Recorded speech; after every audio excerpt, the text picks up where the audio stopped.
कमर सीधी कर लें। यही आराम से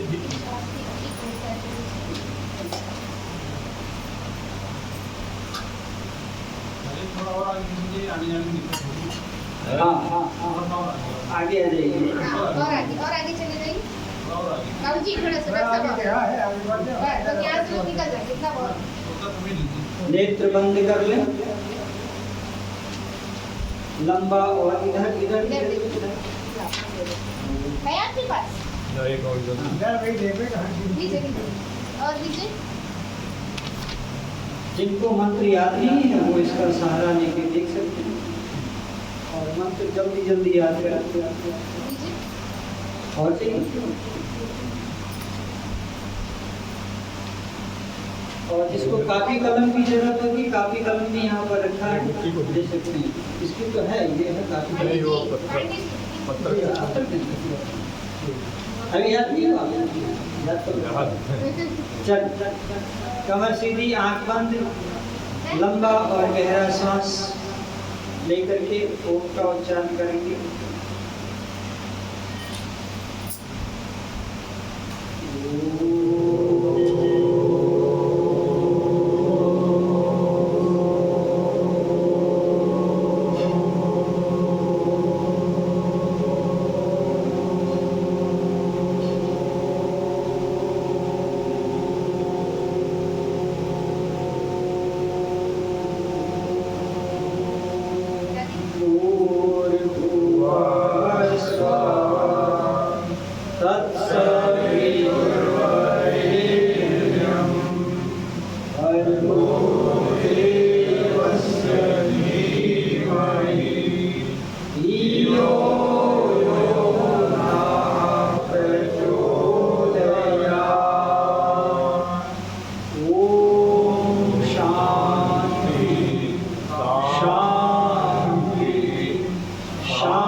याद नहीं है वो पन्ने में देख लें उसमें लिखा हुआ है मेरे साथ बोले ओम सर्व रक्षक परमात्मा भू प्राणों का भी प्राण भुवः दुख हरता स्वः सुख स्वरूप शवितो सकल जगत का उत्पादक देवस्य दिव्य गुणों से युक्त कामना करने की योग्य वरेण्यम ध्यान करने के योग्य भर्गः पवित्र शुद्ध स्वरूप है तत् उसको हम लोग धीमहि धारण करें यह जो परमात्मा न हमारी धिया बुद्धियों को प्रचोदयात् धर्म मार्ग में प्रेरित करे। ओम शांति शांति शांति। तो आज का जो गायत्री कथा है वो एक छोटे प्रश्न से प्रारंभ होगा। ठीक है अभी प्रश्न को सुनेंगे आप अभी लिखने की जरूरत नहीं बाद में लिखेंगे अभी केवल सुनेंगे आप ध्यान से सुनिएगा। मैं आपसे जो पूछ रहा हूँ हाँ मैं आपसे जो पूछ रहा हूँ आपकी पकड़ कहाँ तक है वो देखो। ठीक है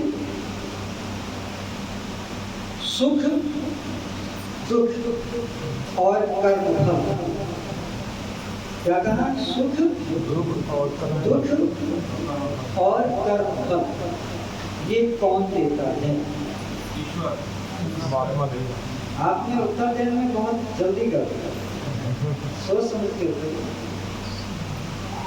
सुख दुख और कर्म फल इसको प्रश्न को थोड़ा घुमा देते हैं शायद समझ में आ जाए। सुख दुख और कर्म फल, इन तीनों में क्या अंतर है? घुमा दिया वैसे समझ में नहीं आ रहा। जैसे कर्म करेंगे अच्छा जी, हाँ, अच्छे कर्म में सुख मिलेगा, बुरे कर्म में दुख मिलेगा, और उसका कर्म में फल मिलेगा। मिलेगा। अब चलो प्रयास किया आपने, अच्छा प्रयास किया, अब मैं बताता हूँ। कर्मों का फल ईश्वर देगा। अब मैं बताता हूँ, ये जो सुख और दुख हैं, अच्छे कर्म करने पर जीवात्मा को सुख मिलता है। किसको मिलता है? कब मिलता है? अच्छे कर्म जब अच्छे कर्म करेगा तो क्या मिलेगा? सुख मिलेगा। अब अगर मान लिया हमें कोई दुख परेशान कर रहा है, हम दुखी हैं, तो वहां पर हमें क्या समझना होगा? नहीं नहीं नहीं, इस जन्म में तो ये जरूरी नहीं कि पूरे जन्म के कर्मों का फल दुख, इस जन्म में भी। उदाहरण के लिए कोई उदाहरण देता हूं, अगर हम अग्नि में हाथ डाल दें, क्या करें? अग्नि में हाथ डाल दें तो कब जलेगा? अगले जन्म में क्या तुरंत जल जाएगा। जल जाएगा। तो कुछ कर्मों का फल तुरंत तुरंत कर्म किया नहीं, फल दो। आग में हाथ डाला नहीं, हाथ जल गया। और जब जीवात्मा बुरे कर्म करता है, पाप कर्म करता है, अशुभ कर्म करता है, इसको पुण्य कर्म भी कहते हैं, अशुभ कर्म भी कहते हैं, तो उस समय जीवात्मा को दुख मिलता है। क्या मिलता है? दुख। और कुछ कर्म ऐसे होते हैं जिसमें सुख दुख दोनों मिलते हैं। क्या कहा? कुछ कर्म ऐसे होते हैं जिसमें सुख दुख दोनों मिलते हैं, उसे मिश्रित कर्म कहते हैं। क्या कहते हैं? जैसे खिचड़ी कर्म, अरहर में मिला दिया, चावल में मिला दिया, सब्जी में मिला दिया, बहुत सारी चीजें मिला दिया। ऐसे कुछ कर्म ऐसे होते हैं जो सुख भी दे रहे हैं, दुख भी दे रहे हैं, तो उन कर्म को मिश्रित कर्म कहते हैं। ये तो हो गया सुख और दुख। जो जीवात्मा अच्छा कर्म करता है तो जीवात्मा को सुख मिलता है, और बुरा कर्म करता है तो दुख मिलता है। अब आया कर्म फल। तो ये जो सुख और दुख की कर्म फल है, इसको देता कौन है?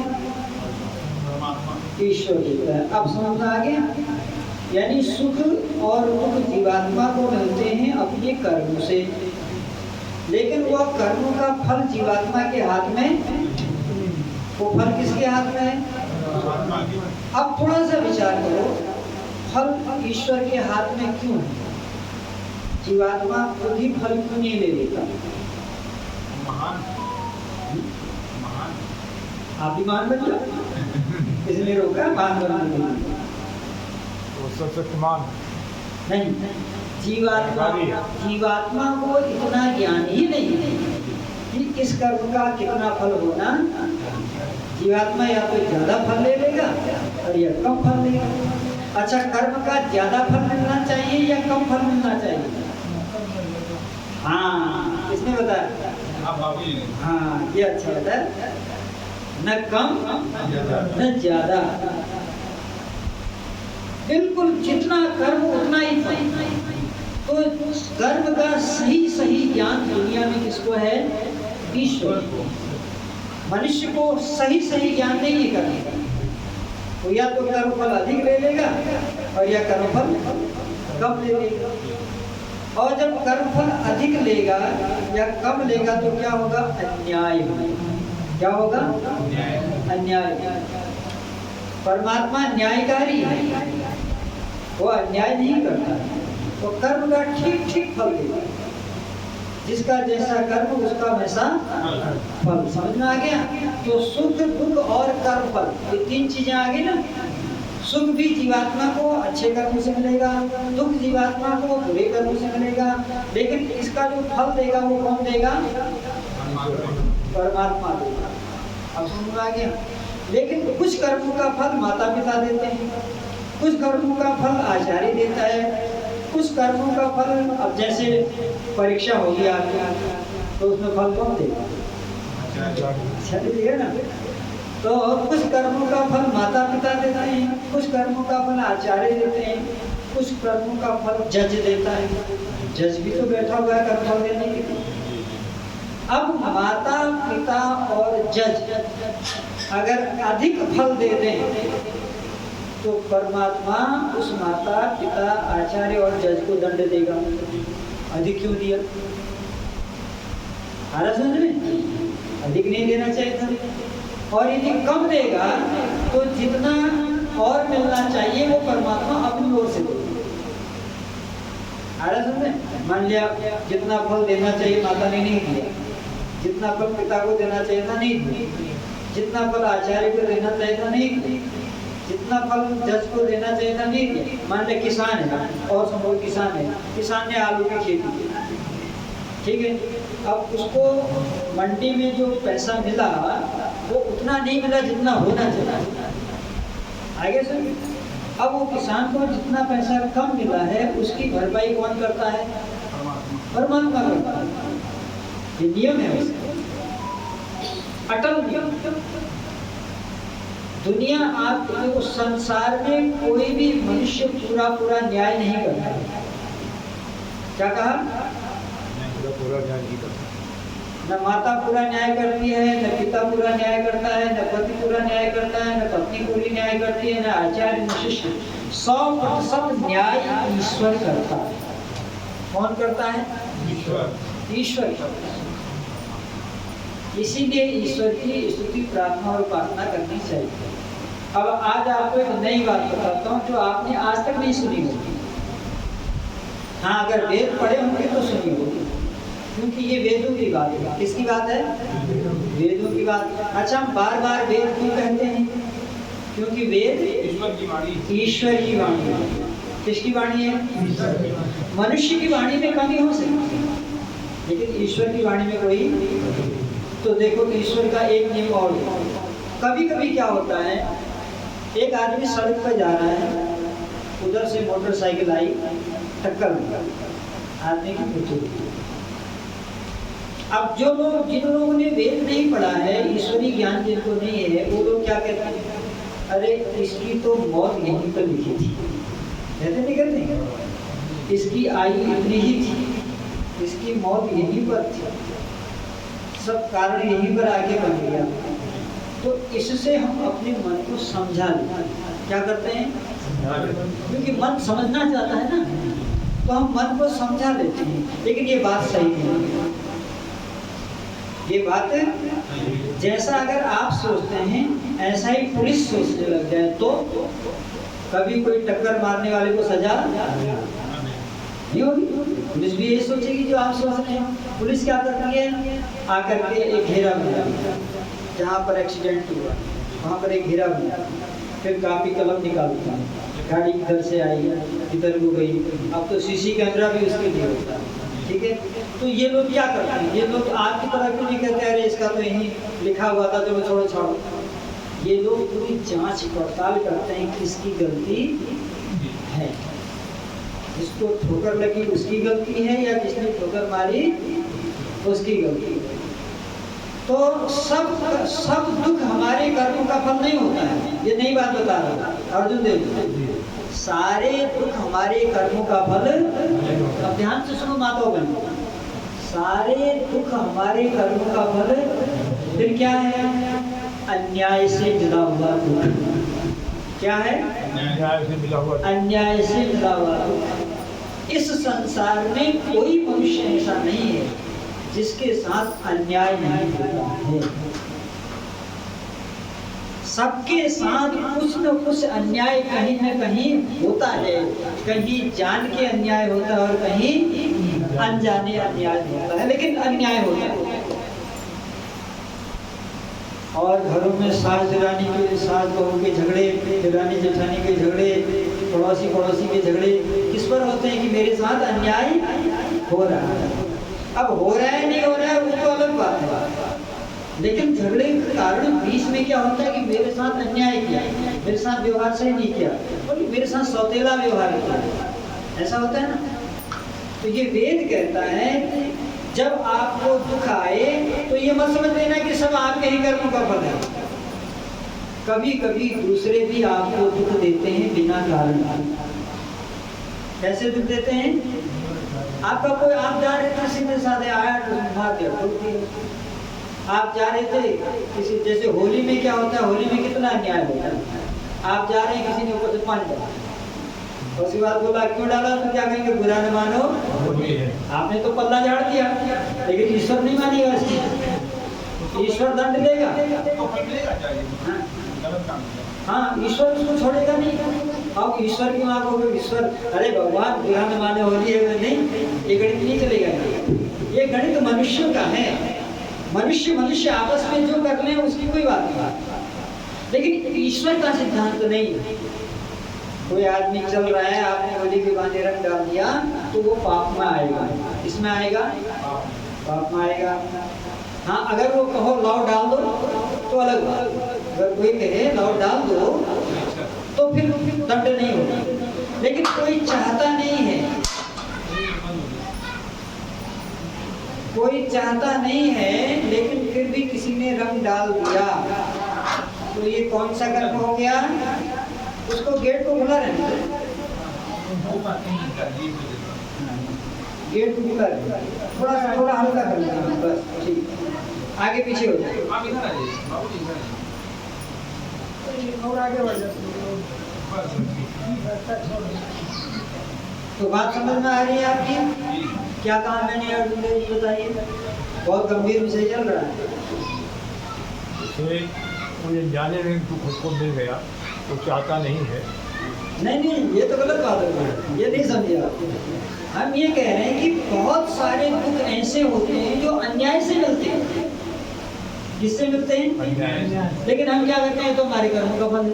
क्या कहते हैं? इसको समझना पड़ेगा, सब हमारे कर्म का फल नहीं है। कुछ लोगों ने हमारे साथ अन्याय किया, वो अन्याय से हमको फल मिला है। हाँ। जैसे आप बहुत ईमानदारी से काम कर रहे हैं, एक पैसा मेहनत से कमा रहे हैं, ठीक है, और किसी ने आपकी जेब काट दी, क्या कर दी? जेब काट। तो आप, अरे मेरे भाग्य में नहीं था, तेरे भाग्य में था नहीं तो कमाया क्यों तूने? अगर भाग्य में नहीं था तो कमाया क्यों? आत्मा को संतोष दिलाता है। संतोष दिलाता है तो गलत है, उससे संतुष्ट होती नहीं आती। उसे कहते हैं अपने आप धोखा करना। क्या कहते हैं? अपने आप को धोखा दे देना। मैंने मेहनत से कमाया है, परिश्रम से कमाया है, और वो आया जेब काट के ले गया, तो ये मेरे साथ अन्याय है। क्या है मेरे साथ? अन्याय। दुख तो मुझे मिलेगा ना, अब मेरी जेब कट गई, मैंने बड़ी मेहनत से पैसे कमाए थे। इसीलिए सरकार क्या कहती है, जेब कतरों से नोट लगा रहते हैं, जगह जेब कतरों से सावधान, ऐसी जगह नोट लगे रहते हैं। स्टेशन पर करते हैं, कृपया यात्रीगण अपने सामान की सुरक्षा स्वयं करें। सरकार अपनी तरफ से नियम बनाती है, लेकिन उस नियमों को हमें फॉलो करना है। अब उसके बाद भी अगर हमारी जेब कट गई तो ये हमारे कर्म का फल नहीं है, ये हमारे साथ क्या है? अन्याय है। आप सीधे रास्ते चले जा रहे हैं, कोई आपको देख के व्यंग कर रहा है, आपका मजाक उड़ा रहा है, इसमें आपका क्या दोष है? तो ये आपके साथ अन्याय है। ये क्या है आपके साथ? अब इसका क्या होगा उपाय? इस अन्याय का क्या होगा?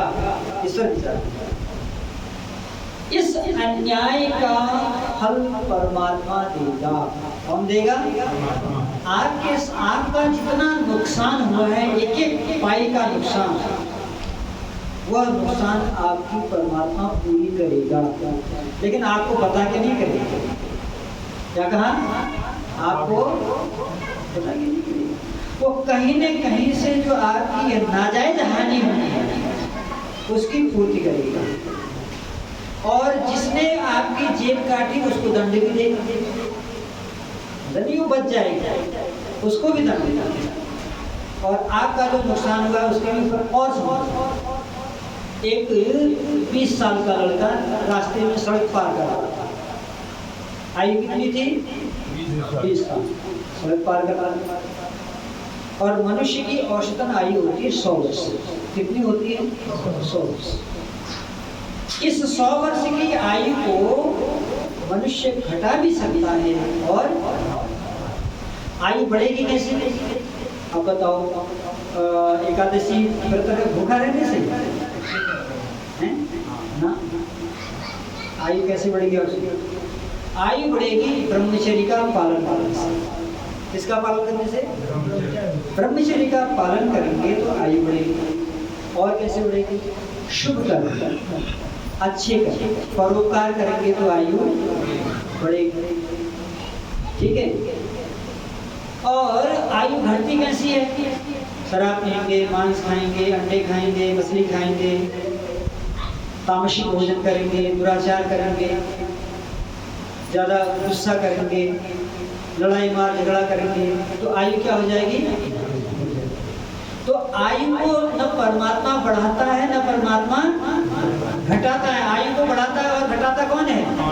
मनुष्य स्वयं। हम अपने कर्मों से अपनी आयु को बढ़ा सकते हैं और अपने कर्मों से अपनी आयु को। अब लोग क्या कहते हैं, अरे भगवान चाहे उनको जितना दिला दे। ऐसा कुछ नहीं, भगवान अपनी ओर से कुछ नहीं करता है। उसने सारा ज्ञान वेद के अंदर दिया है। कहाँ दिया है? वेद पढ़ो और आगे बढ़ो। परमात्मा ने जितना ज्ञान मनुष्य के लिए जरूरी है उतना ज्ञान वेद के अंदर दे दिया और उस ज्ञान का हम प्रयोग करें और हमें आगे बढ़ते रहना है। तो आज क्या पता लगा, आयु हम बढ़ा भी सकते हैं और आयु हम। अब सुनो अन्याय कहाँ हो रहा है। देखो, अब उसको परमात्मा ने 100 साल की उम्र दे के भेजा था। कितनी आयु देकर भेजा था माता जी? 100 साल की। ठीक है। और उम्र है उसकी 20 साल की। अब वो सड़क पार कर रहा है, बड़ी सावधानी से कर रहा है। लेकिन एक मनचला आया, आजकल बहुत मनचले होते ना, देखते कहीं कहीं गाड़ी कहीं चलाते, उसने मार दी ठोकर। अब उसकी मृत्यु हो गई। अब लोग क्या कहते हैं, अरे इसकी तो यहीं पर मृत्यु लिखी थी, इसकी तो आयु इतनी थी, जिंदगी थी, भगवान ने इतना ही लिखा था। सरासर गलत। भगवान सबको 100 वर्ष की आयु दे के भेजता है। मनुष्य की आयु 100 वर्ष।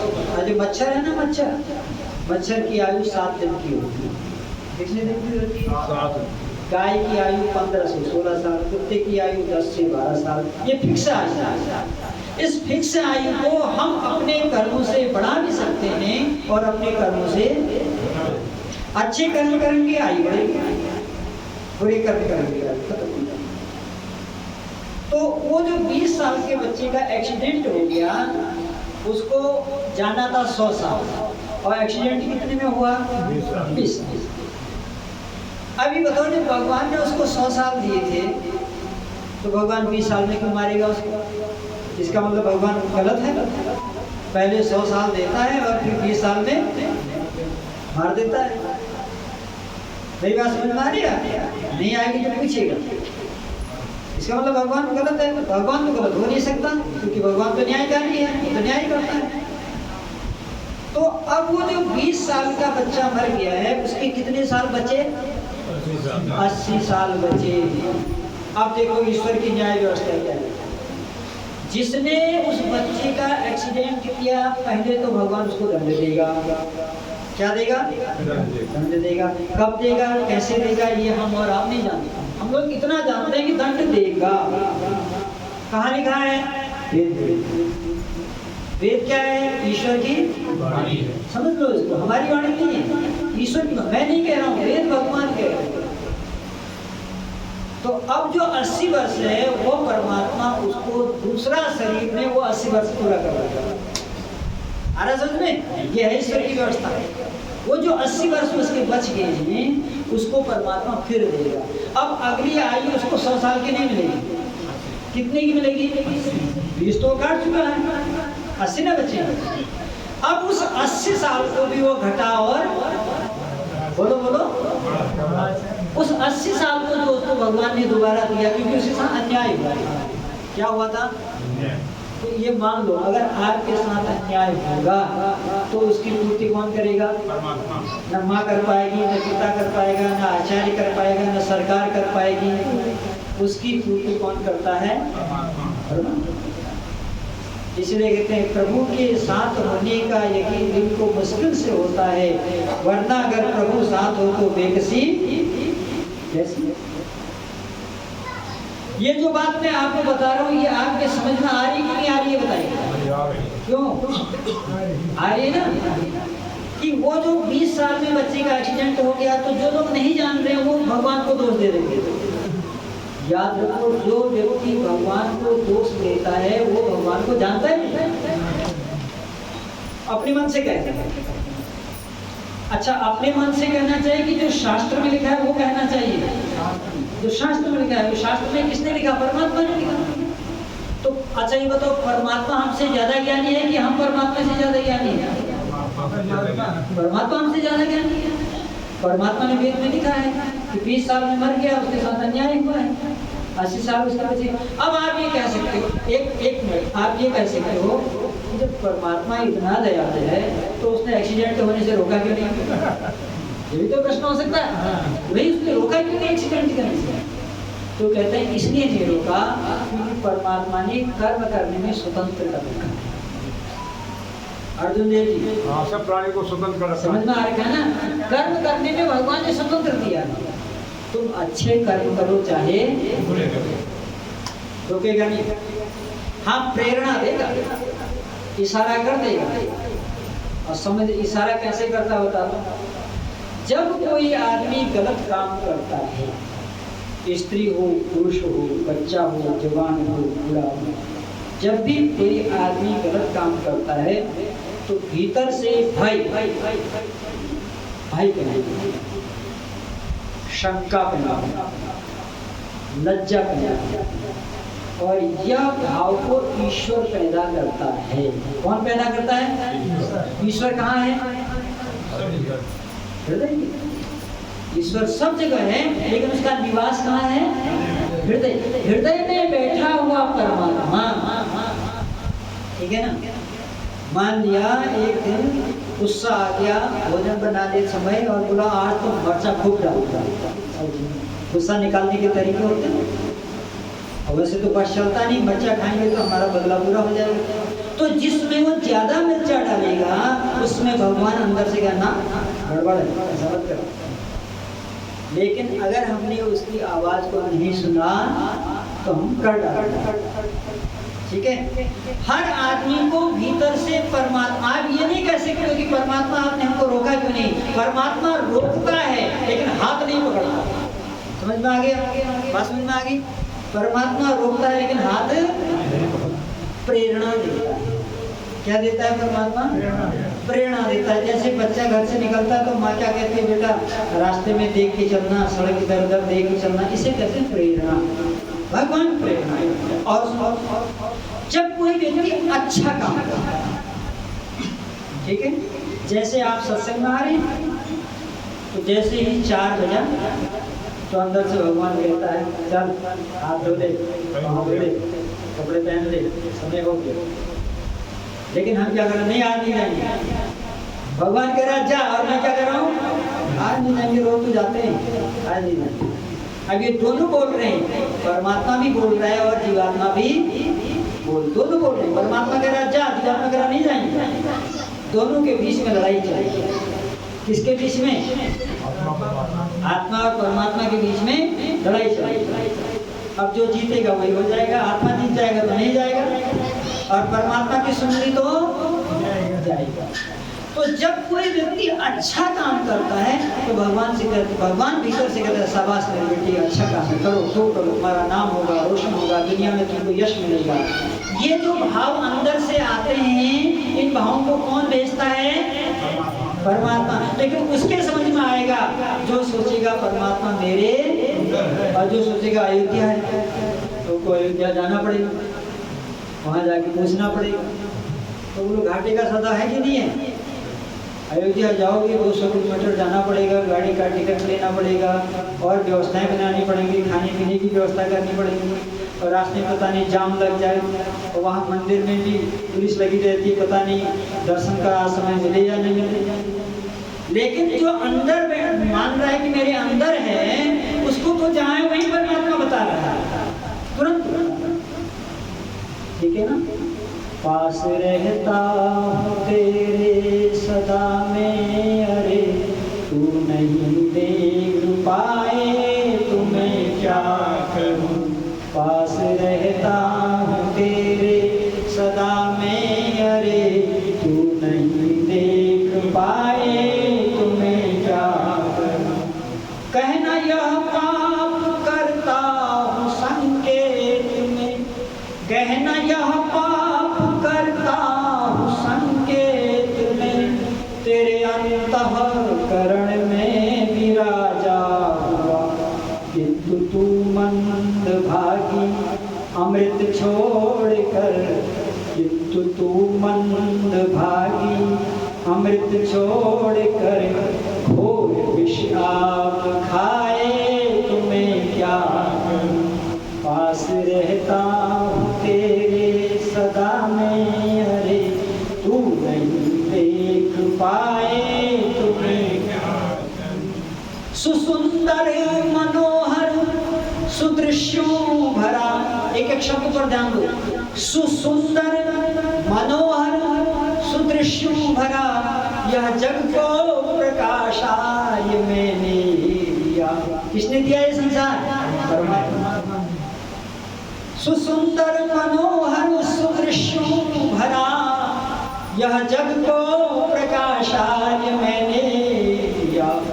अपनी करतूत से स्वर्ग वातावरण, अपनी करतूत से स्वर्ग वातावरण, हो नरक बनाए तुम्हें क्या करूं। पास रहता हूँ तेरे सदा में, अरे तू नहीं देख पाए तो। परमात्मा गुरुओं का भी गुरु है। क्या है परमात्मा? देखो वेद में आया है, जो पूछा भगवान से कि प्रभु ये बताओ, जब कोई गुरु मिलेगा ही नहीं तो मैं क्या करूं। आज तो लोग गुरुओं के लिए भटकते हैं ना। तो वेद में ऐसा विचार आया कि प्रभु अगर मुझे दुनिया में कोई गुरु नहीं मिले तो मैं क्या करूं। क्योंकि लोग कहते हैं जब तक गुरु नहीं मिलता तो उद्धार नहीं होता। तो परमात्मा कहता है गुरुओं का भी गुरु तेरे ही भीतर बैठा है। क्या कहा? गुरुओं का भी गुरु तेरे भीतर बैठा है। क्यों परेशान होता है? ये इंतजाम मैंने पहले से कर दिया। अच्छा, जब आपके घर के पुरुष दिल्ली बम्बई जाते हैं तो घर की माताएं लंच पैक करती है कि नहीं करती? सारी व्यवस्था बना के देती है। जब एक माँ को इतना ध्यान रहता है कि मेरा बच्चा स्कूल जा रहा है, उसका लंच पैक तैयार करना है, तो परमात्मा तो माताओं की माता है, वो हमारी व्यवस्था नहीं करता है, सारी व्यवस्था करता है। इसलिए ईश्वर से बड़ा गुरु दुनिया में। लेकिन लोगों को गलत ज्ञान है। बहुत लोग कहते हैं गुरु ईश्वर से भी बड़ा होगा। ये गलत ज्ञान बैठा दिया लोगों ने। कैसा ज्ञान बैठा दिया? बोलो। परमात्मा से बड़ा है, ऐसा लोगों ने बैठा दिया ना, गुरु जो है ईश्वर से बड़ा है। ये गलत ज्ञान है और इसी ज्ञान में अंधकार में लोग पड़े जाए। कैसे? सुनो, कौवा किसने बनाया?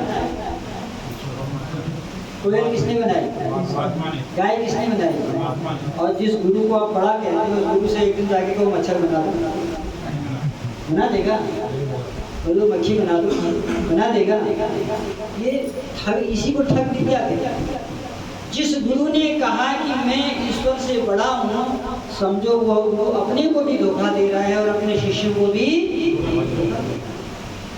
अरे ईश्वर उसको कहते हैं जो सारे संसार को बनाता है। और ईश्वर की रचना देखो, एक रचना देखो ईश्वर की। एक गुलाब का पौधा, गुलाब का फूल, पत्ती का रंग भी हरा और टहनी का रंग भी, लेकिन दोनों हरे में अंतर होता है। पत्ती के हरे में और टहनी के हरे में अंतर होता है।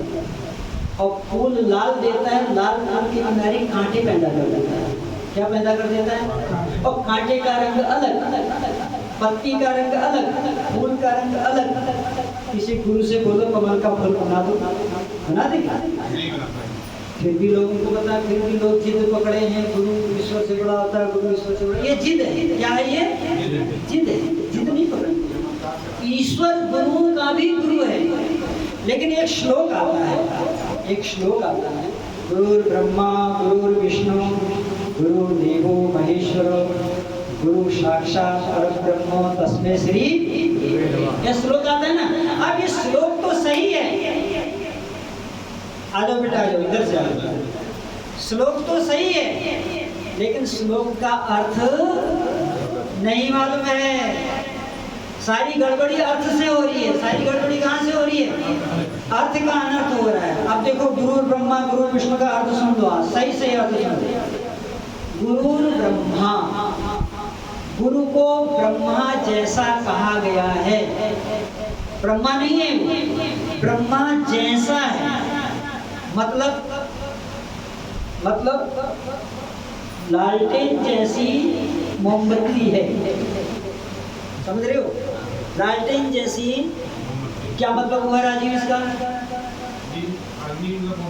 करती है। हाँ, लालटेन में भी प्रकाश है और मोमबत्ती में भी अंतर है कि नहीं है? अब ऐसा तो नहीं है कि मोमबत्ती लालटेन हो जाएगी, लालटेन मोमबत्ती हो जाएगी, ऐसा है क्या? ऐसा नहीं, काट दो, ऐसा नहीं है ना। तो गुरु ब्रह्मा जैसा है, मतलब इसका ये है कि ब्रह्मा संसार को बनाता है। किसको बनाता है? संसार की रचना करता है। और गुरु अपने शिष्य को ज्ञान देता है। दोनों का काम एक जैसा हुआ ना, बस इतना ही है। लेकिन अब इसका मतलब ये नहीं कि ब्रह्मा के सारे कार्य गुरु कर देता है। कर पाएगा क्या? नहीं कर पाएगा।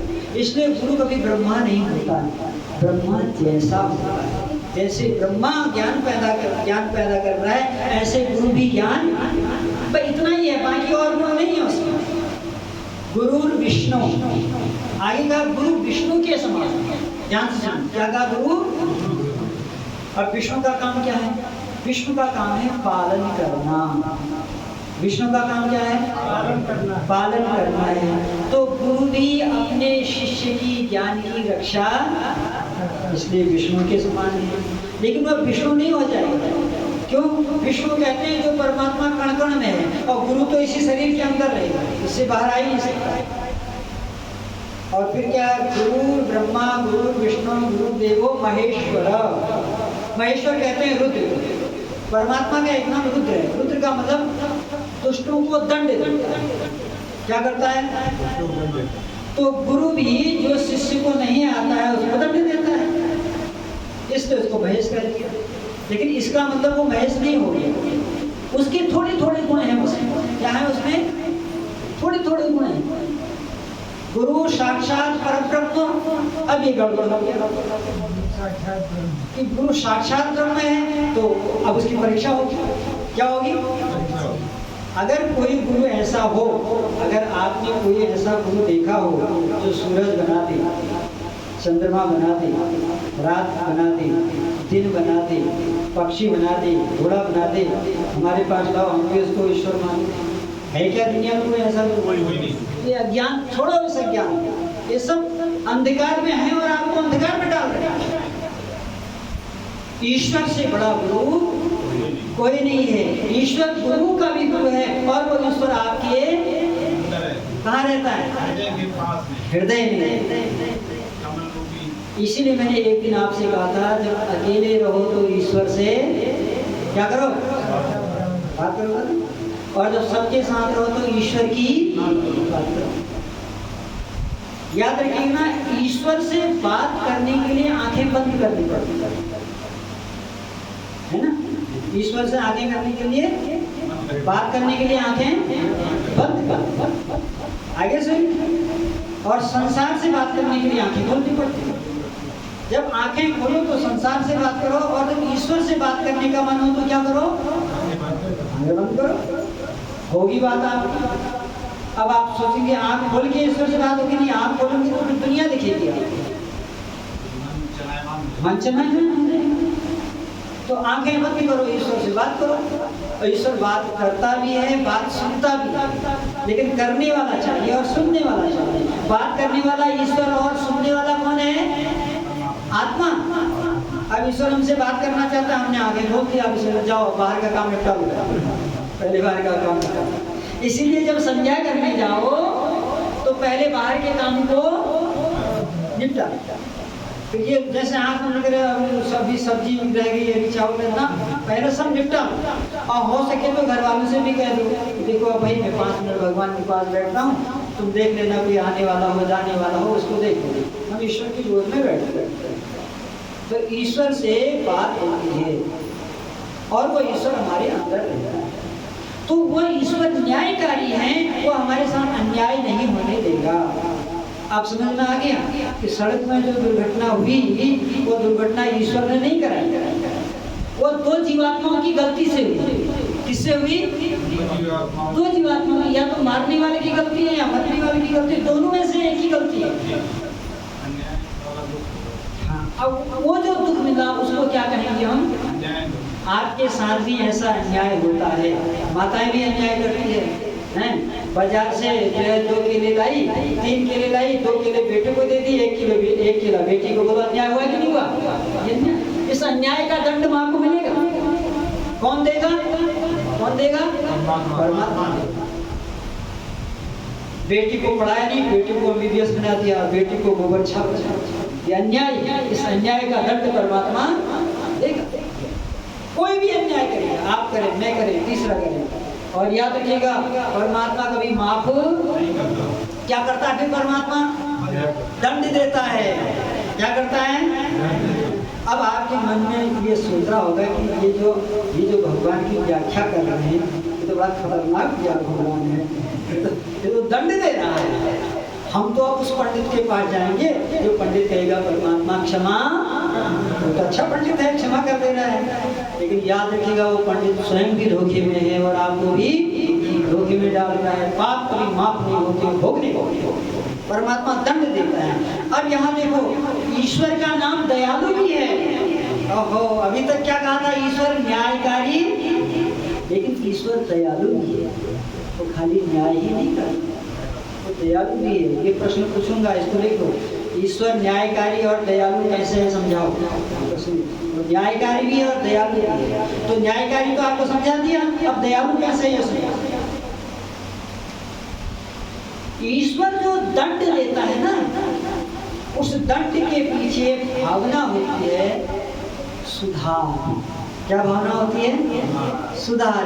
ईश्वर हमको सुधारना चाहता है। डॉक्टर साहब समझा की बात? ईश्वर हमको सुधारना चाहता है, इसलिए वो हमको दंड देता है। अच्छा बताओ, जब कोई बच्चा गलत काम करता है, माँ थप्पड़ मारती है ना, तो क्या माँ उस बच्चे की दुश्मन है? नहीं है, वो समझा रही है उसको, है ना। पहले तो बातों से समझाती है, तो क्या कहते हैं, बातों के लातों के भूत बातों से नहीं भागते। तो भगवान भी पहले बातों से समझाता है, इशारे में समझाता है, मत बोलो, बहुत तो समझाता है, और जब नहीं बातों से समझाया तो लात मारता है। और भगवान की लात बड़ी विचित्र होती है। भगवान जब लात मारता है तो क्या बनाता है? कौवा, बिल्ली, कुत्ता, हाथी, गैंडा, मच्छर, छिपकली, ये सब बनाता है। ये दंड। तो दंड किस लिए देता है भगवान?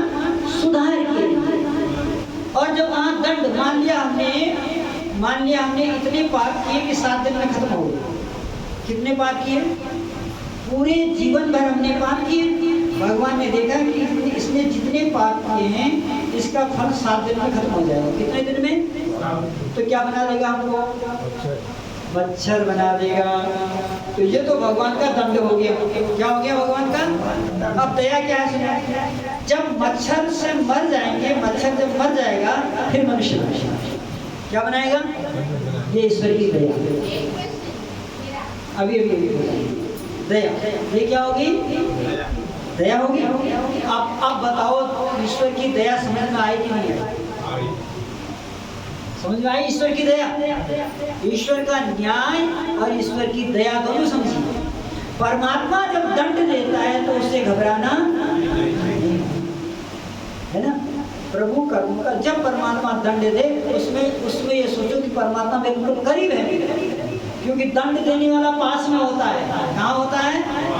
तो जिसमें आपको दुख आए उसमें भागो मत, उसमें पकड़ो भगवान को, आपके पास है। और हम लोग तो किस मच्छर पटाते हैं? कहीं पीपल को पानी दे रहे हैं, कहीं बरगद को पानी दे रहे हैं, कहीं काली को, कहीं किसी को मनाने में लगे हैं। मानो भगवान जैसे तैसे मानो। याद रखिएगा, भगवान मानता नहीं है, जानता है। क्या कहा मैंने? जानता है। वो जानता है। गड़बड़ किया है तो गड़बड़ किया है, उसका दंड मिलेगा। और दंड किस लिए देता है भगवान? बनने के लिए, सुधरने के लिए। सुधारने के लिए। अब तो घबराओगे नहीं ना? प्रभु जब दंड इलाज करता है, हैं? इलाज करता है, इलाज करता है। डॉक्टर बड़ा बहुत अच्छा कहा बाबू जी ने। डॉक्टर जब इंजेक्शन लगाता है, बोलो दर्द होता है कि नहीं? इलाज करता है। दर्द होता है ना? और वो दर्द किस लिए होता है? रोग को ठीक करने के लिए। और देखो डॉक्टर लोग भी बड़े चालाक होते हैं। जो छोटे छोटे बच्चे होते हैं कड़वी दवा नहीं खाते, तो उनकी दवाओं के बाहर से मीठे का लेप लगा देते हैं, है ना? बच्चा मीठे के चक्कर में खा लेगा और अंदर जाएगा तो मीठा गायब, कड़वा निकलेगा और बीमारी खत्म हो जाएगी। तो अब समझ में आ गया, ईश्वर जब दुख दे रहा है तो ये समझ लो कि हमने कोई गलत काम किया है, मुझे उसने दंड दिया है। भगवान मेरा मालिक है, मेरा स्वामी है, मेरे साथ रहता है, तो हम उसके दंड को स्वीकार करेंगे, कोई शिकायत नहीं करेंगे। क्या कर रहा है उपचार? मेरे पाप कर्म ही तुझसे प्रीति न करने देते हैं। मेरे पाप कर्म ही तुझसे प्रीति न करने देते हैं। जी चाहता हूँ मिलूं आपसे, रोक मुझे ये। अब क्या पता लगा कि भगवान से रोकता कौन है? पाप कर्म। कौन रोकता है? भगवान से मिलने में रुकावट क्या है? पाप कर्म। और जिस दिन पाप कर्म खत्म हो जाएंगे उस दिन कोई रुकावट होगी? कोई रुकावट। फिर सीधी बात होगी, फिर सीधी बात होगी। तो मेरे पाप कर्म ही तुझसे प्रीत न करने देते हैं। जी चाहता है मिलूं आपसे, रोक मुझे ये लेते हैं। कैसे स्वामी आपका दर्शन पाऊं मैं, दर्शन पाऊं मैं। तेरे दर को छोड़कर किस दर जाऊं मैं, किस दर जाऊं मैं। सुनता मेरी कौन है, सुनता मेरी कौन है। किसे सुनाऊं मैं, किसे सुनाऊं मैं। तू है नाथ वरों का दाता, तुझसे सब वर पाते हैं। तू है नाथ वरों का दाता, तुझसे सब वर पाते हैं। ऋषि मुनि और योगी सारे तेरे ही गुण गाते हैं। ऋषि मुनि और योगी सारे तेरे ही गुण गाते हैं। छीटा दे दो ज्ञान का, किसका छीटा? ज्ञान का दियो यो नः।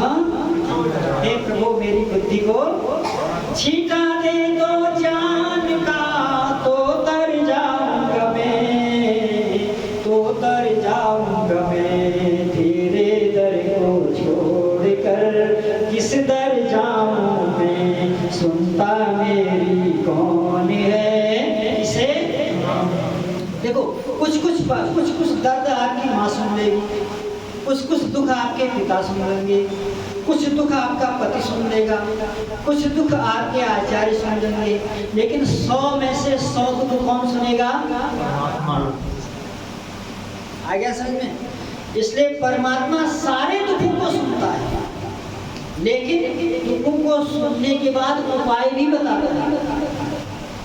मगर जब हम उपाय नहीं करेंगे तो दुख दूर नहीं होंगे। और हम उपाय जो भी करते हैं गड़बड़ करते हैं, सही उपाय करते हैं। सही उपाय क्या है कि बुरे कर्म करना छोड़ो। भगवान कृष्ण गीता में कहते हैं अर्जुन से, हे अर्जुन अपि चेत सुदराचारो भी भजन्ते माम अनन्यभाव। हे अर्जुन, कोई व्यक्ति कितना ही पापी हो, सारे जीवन भर उसने पाप कर लिए, पापों का घड़ा उसका छलक रहा है, अगर ऐसा व्यक्ति भी एक बार कह दे कि अब पाप नहीं करूंगा, भगवान कृष्ण कहते हैं वो उसी समय महात्मा हो जाता है। कितनी बड़ी बात है, बहुत बड़ी बात। कब होता है महात्मा? उसी समय। किस समय? जिस समय वो कहता है आज से बुरे काम, नहीं करो। लेकिन सुबह आदमी सुबह कहता है बुरे काम नहीं करूंगा, दोपहर में फिर शुरू कर देता है। दोपहर में कहता है बुरे काम नहीं करूंगा, शाम को फिर शुरू कर देता है। शाम को सोते समय कहता है कल बढ़िया सबसे बढ़िया देखेंगे, सुबह उठता है कहता है आज पता नहीं किसका मुंह देखेंगे, सारा दिन खराब। ऐसे कहने वाले लोग स्वयं खराब हो जाते हैं। ठीक है, किसी का मुख खराब नहीं होता, मेरी सोच को। अच्छा, एक वाक्य मेरे साथ बोलो सब लोग। पैर की मोच, पैर की मोच, बोलिए, पैर की मोच, पैर की मोच, पैर की मोच, छोटी सोच मनुष्य को उठने नहीं देती। बात समझ में आ गया क्या कहा मैंने? पैर की मोच और छोटी मनुष्य को, इसलिए सोच बढ़ती। उठता है विचार तो उठता है आदमी, और गिरता है विचार तो गिरता है आदमी। तो ये आज का समय पूरा होता है सत्संग का। अब आज का प्रश्न लिखो, आज का प्रश्न लिखो।